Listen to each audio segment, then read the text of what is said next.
Además de actor y conductor de televisión, Gonzalo Torres nos muestra una faceta quizás no muy conocida, pero igual de interesante, su faceta de escritor de libros.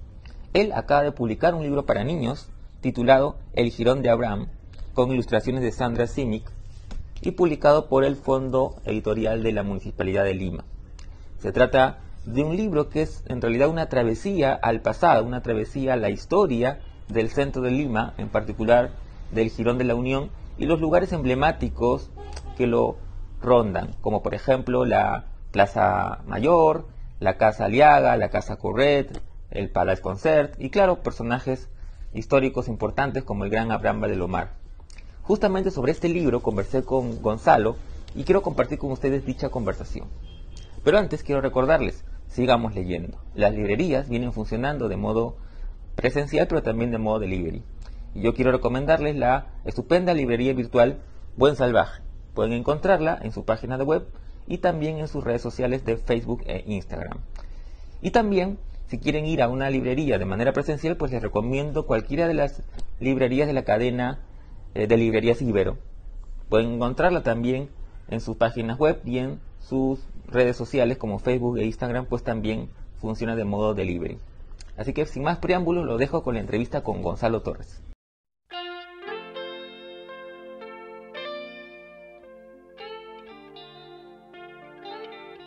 Listo. Hola Gonzalo, muchas gracias por tu tiempo y por permitirnos conversar sobre tu libro El Jirón de Abraham, con ilustraciones de Sandra Simic, que ha sido publicado por la Municipalidad de Lima y su fondo editorial. ¿Cómo estás, Gonzalo? Bueno, bien, muchas gracias por la entrevista. Y sí, eh, acaba de salir el libro, ya estaba publicado en realidad. Se ha esperado un momento perfecto para poder lanzarlo, ¿no? En realidad, para poder meterle lo que usualmente se hace con la edición de un libro, tener eh, poder comunicarlo de la mejor manera, ¿no? Y eso es lo que ha sucedido. Uh-huh. Eh, bueno, bueno, me imagino que también obviamente tiene que ver con el tema de la pandemia, que ha sido realmente un tema que ha postergado muchos proyectos, pero lo bueno es que ya está, ya lo tenemos todos, yo lo he leído, lo he disfrutado mucho, y algo que yo siempre pregunto, una curiosidad que para mí es muy permanente, es el origen de los libros, cómo surgen las ideas, ¿no? Yo intuyo, no descubro América, pero intuyo que tiene que ver con tu programa, ¿no? Es decir, que hay una relación entre el libro y tu programa de televisión. Sí, definitivamente creo que hay un interés también de parte de la municipalidad, del Fondo Editorial de Mi Lima también, de difundir y divulgar en varios niveles la historia de Lima, sus costumbres, tradiciones. Y así es como a mí me contactan, ya es la segunda vez que me contactan, y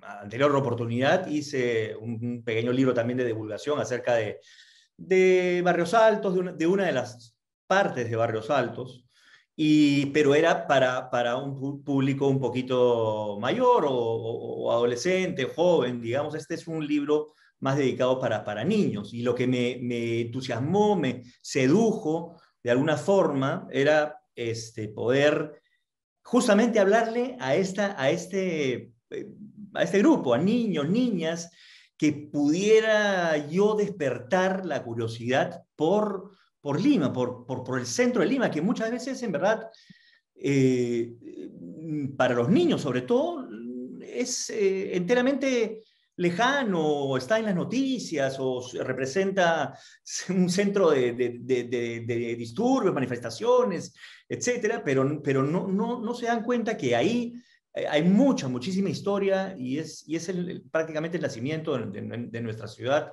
Está ahí, ¿no? Y es un poco lo que yo quería también, despertar la curiosidad en los niños y niñas a través de este viaje, ¿no? Y eso fue.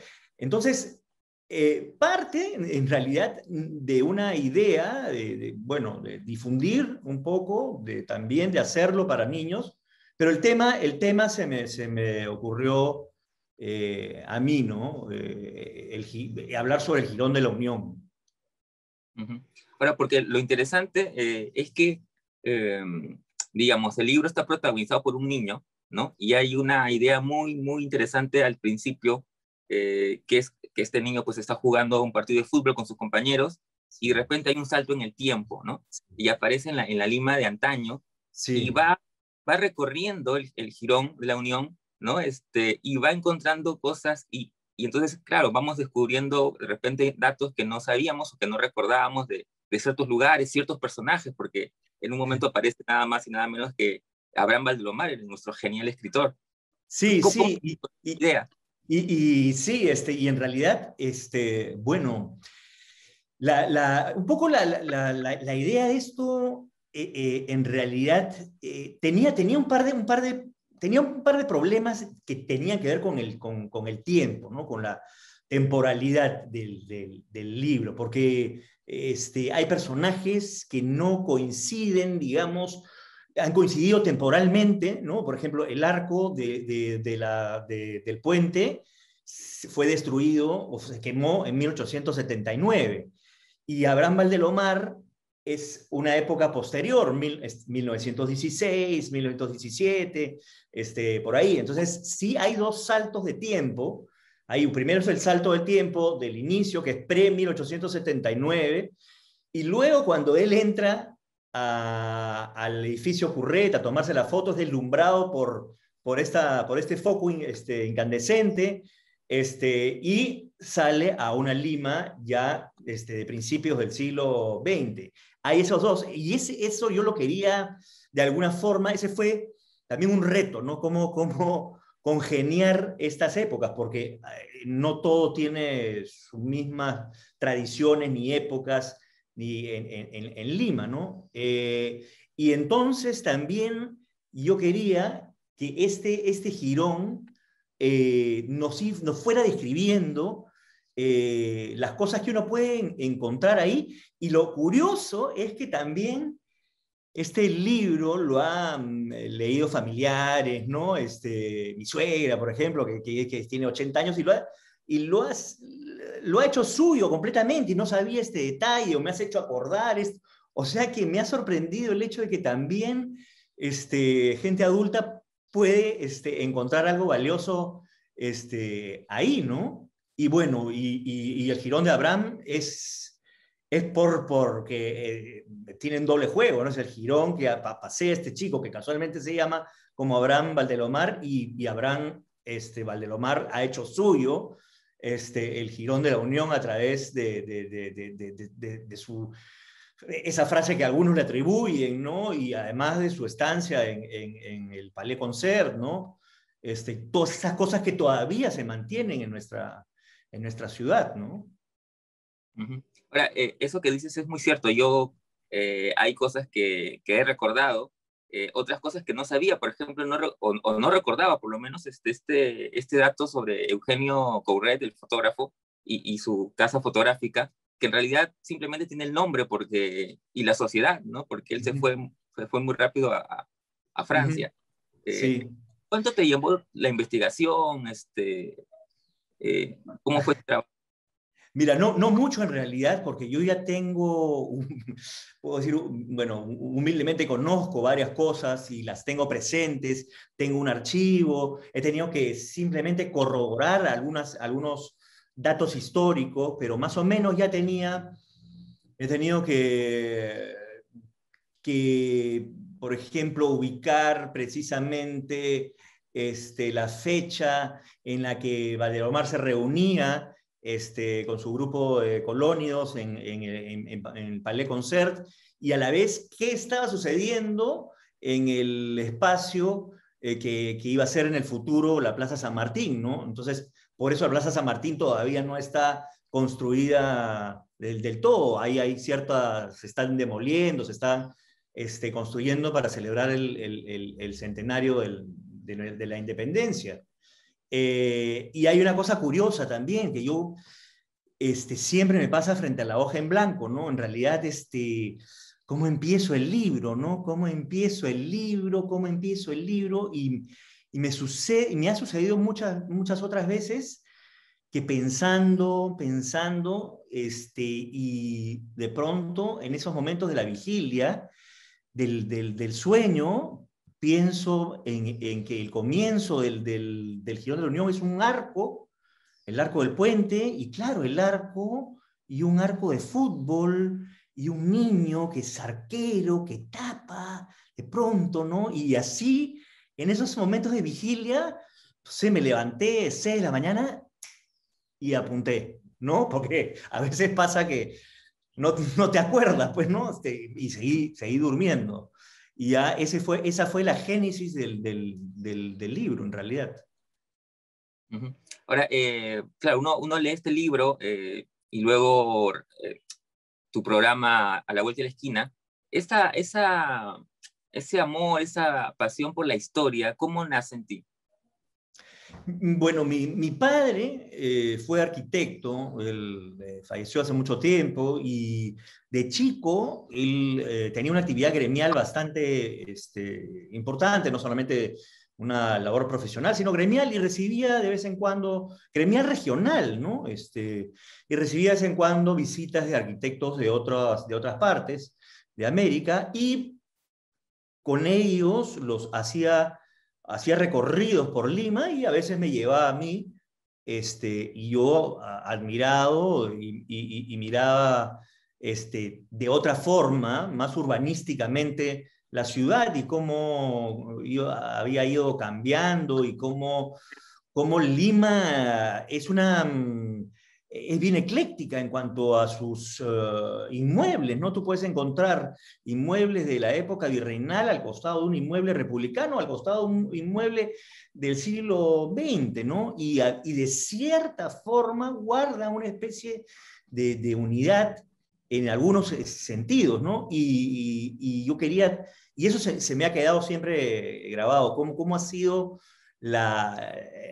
digamos, este trayecto urbanizador de Lima, ¿no? Y cuáles son los patrimonios que han quedado. Y eso me quedó grabado en realidad cuando me propusieron hacer el programa. Yo lo vi como una especie también de homenaje a mi padre, que le gustaba la historia de la arquitectura y le gustaba enseñar su ciudad, ¿no? Y eso se me ha quedado como una forma también de una deuda con mi ciudad, ¿no? Yo soy sincero, ¿no?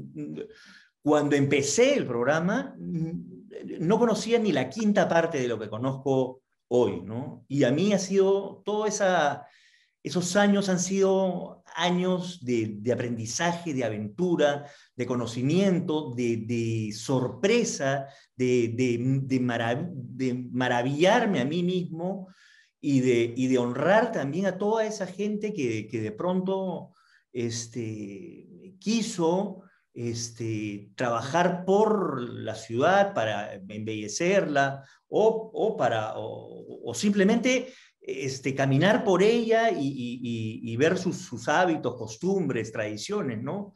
Traer a la memoria a todas esas personas es también una deuda que yo tenía, ¿no? Iglesias, conventos, una Lima llena de personajes muy ricos, ¿no? Militares, frailes, políticos advenedizos, conspiraciones, aristócratas, callejones, una Lima que estaba más en contacto con todos, no había una separación como hoy podemos ver entre barrios y barrios, ¿no? Ahí estaba todos mezclados de alguna forma, ¿no? Y eso me parece que es también un ejemplo que nos debe servir como ejemplo también, ¿no? Para todos, de unidad, de democracia, a pesar que nuestra vida política no ha sido tan pródiga en eventos democráticos, pero sí creo que esta reunión de las gentes en las plazas y todo era un alarde de verdadera democracia en el sentido ateniense, digamos, si es que lo podemos ver así. Ujú. Ahora que mencionabas tu libro anterior, que es un libro que también tiene un corte histórico, pero dirigido a adultos, pensaba en cómo, digamos, haces este paso para escribir a niños y pensaba que de repente era algo natural en ti. Te conocemos también, además, no solamente por el programa, sino por tu faceta de actor, ¿no? El humor, la comedia, que te debe resultar natural, incluso creo, ¿no? Tú me corregirás, eh, dirigirte a niños a través de esta historia. Bueno, tengo un hijo que me ha acompañado en mis visitas por el centro de Lima, inclusive yo haciendo el programa, lo he utilizado, también lo he utilizado como actor improvisado en algunos de los programas, sin pagarle un solo sol. Y, pero sí, yo he recordado también paseo de la mano con mi hijo pequeño y en realidad contarle a su nivel distintas cosas, ¿no? Y un poco también eso me interesa este libro porque está el personaje del abuelo, ¿no? Porque el niño es un niño que sí sabe algo de Lima, o sea, ¿por qué? Porque su abuelo lo ha acompañado y ahora que regresa él al presente, quiere, digamos, regalarle nuevamente al abuelo otras cosas que él, por haber estado ahí, ya sabía, ¿no? Y sí creo que esta cosa de Lima, el conocimiento de Lima, tiene que estar unido en las generaciones, ¿no? Yo creo que nos toca a todos hablar con nuestros abuelos, hablar con nuestras personas mayores y a mí me toca hablar con mi hijo, etcétera, de estas tradiciones que no se tienen que quedar simplemente en un grupo reducido de gente, ¿no?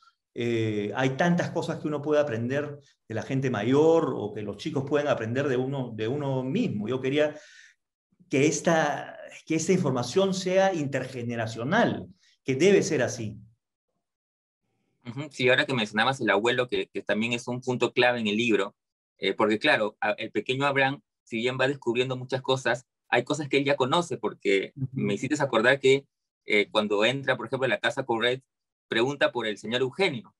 Uh Es -huh. decir, ya tenía una información previa sobre eso. Eso me pareció genial. Sí, esa es justamente la idea que quería, o sea, que en realidad todos tenemos una responsabilidad, y siempre lo he dicho cuando me llaman a alguna charla o algo, que nuestra única responsabilidad con nuestra ciudad, con nuestro patrimonio, con nuestra historia, es una vez que hayas ido a conocer, que vayas a tu barrio, a tu colegio, a donde sea, y le digas, fui a tal sitio, me pareció chévere esto, y alucina que vi esto. Esa es el boca a boca, el poder transmitir eso. Yo creo que ese es el único deber que merecemos que tenemos que tener los peruanos, en verdad, en general, en todas las ciudades, toda nuestra historia, no solamente en Lima. Ujú. Ahora, ¿cómo fue el trabajo, digamos, ya de libro en sí, en el sentido ¿vistes tú las ilustraciones previamente? ¿Hubo un contacto con la ilustradora? ¿O cómo fue descubrir en imágenes lo que tú habías ideado en tu cabeza? Mira, fue un trabajo concertado. Yo no conozco a Sandra Simic, pero la verdad que ha hecho un trabajo buenísimo, muy, muy bonito. Y este trabajo se empezó con una persona que ya no está trabajando en la municipalidad. Pues salió en el camino, pero ella, que se llama Mari Carmen Arata, llevó a fruición este libro. Estaba ya impreso y editado a finales de diciembre del año pasado, ¿no? Yo lo escribí en marzo, abril, a comienzos de la pandemia, marzo, abril, y ya estaba terminado. Y entonces en ese trayecto ella me fue enseñando cada paso y cada ilustración y íbamos conversando. Yo creo que, mira, además ver la figura también de Abraham para que no parezca tan atemporal, ¿no?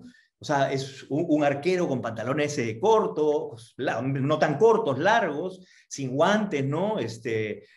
Con una chompa, era un poco atemporal, que no pareciera alguien moderno que esté puesto artificialmente, sino que podría haberse confundido con algún chico mozalbete de aquella época, ¿no?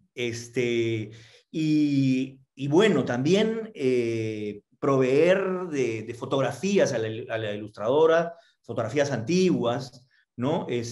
Para que pudiera retratar fielmente la época, ¿no? Y yo creo que ha hecho un trabajo maravilloso porque creo que en un libro para niños, creo que la parte visual también es tan o más rica que la propia lectura. Yo sí creo que lo visual es una parte integral, sobre todo en esa parte de la edad de alguien, ¿no? O sea, los niños ahora le entran mucho por los ojos. Y entonces fue trabajándose así. Inclusive hay una idea con esos códigos QR que tú los puedes simplemente escanear y te va a llevar a una parte para que conozcas, por ejemplo, la Casa Aliaga por dentro, ¿no? Entonces eso también me parece súper interesante. Hay algunas palabras que yo he marcado como ayuda también de vocabulario para los chicos, sí, o sea, y creo que la idea es tampoco mirar de arriba a abajo a los chicos, ni menospreciarlos, sino también ver que pueden ser curiosos por ellos mismos e inteligentes y tener ellos los recursos para, esa palabra no la entiendo, ¿no? ¿Qué es? Y ahí está, tú puedas ver el glosario o buscarla en internet si quieres, ¿no? Esa es la idea. En ese sentido, es un libro interactivo. Sí, tienes razón también. O sea, no solamente es la información, digamos, de los lugares, los personajes de la Lima de antaño, sino incluso el lenguaje, ¿no? Ahora tú mencionabas la palabra mozalbete. Entonces, claro, es una palabra que ya prácticamente no se usa y que, claro, muchos niños podrán decir qué significa, ¿no? Y es Así como es. a los niños en antaño, ¿no? Sí, sí, y bueno, y esa era un poco también la idea, las cosas cambian, no solamente nuestra arquitectura cambia, el lenguaje cambia, la manera de dirigirse, las costumbres, que un niño no se arrodillara frente a la imagen de la Virgen de las Mercedes, que estaba saliendo, y era prácticamente una herejía, y había un señor que le iba a meter un palazo al niño en ese momento, y nadie se iba a escandalizar por eso, ¿no? Entonces, ¿qué tanto también han cambiado esas cosas, ¿no? Hoy sí sería, o sea, un abuso tremendo, pero bueno, todas esas cosas también han sido parte de una historia, de una historia de la civilidad, de los derechos, etcétera, ¿no? Y ahí Abraham Valdelomar, que representa justamente a una nueva generación, le importa, no sé si le importa un rábano a la Virgen de las Mercedes, pero sí está en contra de esos patilludos y mostachudos que, bueno, González Prada decía que por ellos se había perdido la guerra con Chile, ¿no? Y había marcado un parteaguas entre esa generación y la nueva generación que salía a inicios del siglo XX, ¿no? Un poco para terminar, Gonzalo, luego de esta experiencia, de este libro para niños, eh, ¿has pensado en seguir, digamos, con una especie de saga o de serie? Mira, ha tenido tan buen, o sea, ha causado, creo que van pidiendo, se acabó tantos en el Virrey, se acabaron tantos acá, ha tenido tan buena aceptación que creo creo que sí bien vale la pena. No sé si una continuación de esto o otro de repente de más largo aliento, quizás sí, y por ahí estoy pergeñando alguna idea naciente, ¿no? Vamos a ver en qué se manifiesta. Genial. Estaremos atentos entonces, Gonzalo. Un placer conversar contigo. Muchas gracias. Gracias a ti, Carlos, y siempre, bueno, a las órdenes.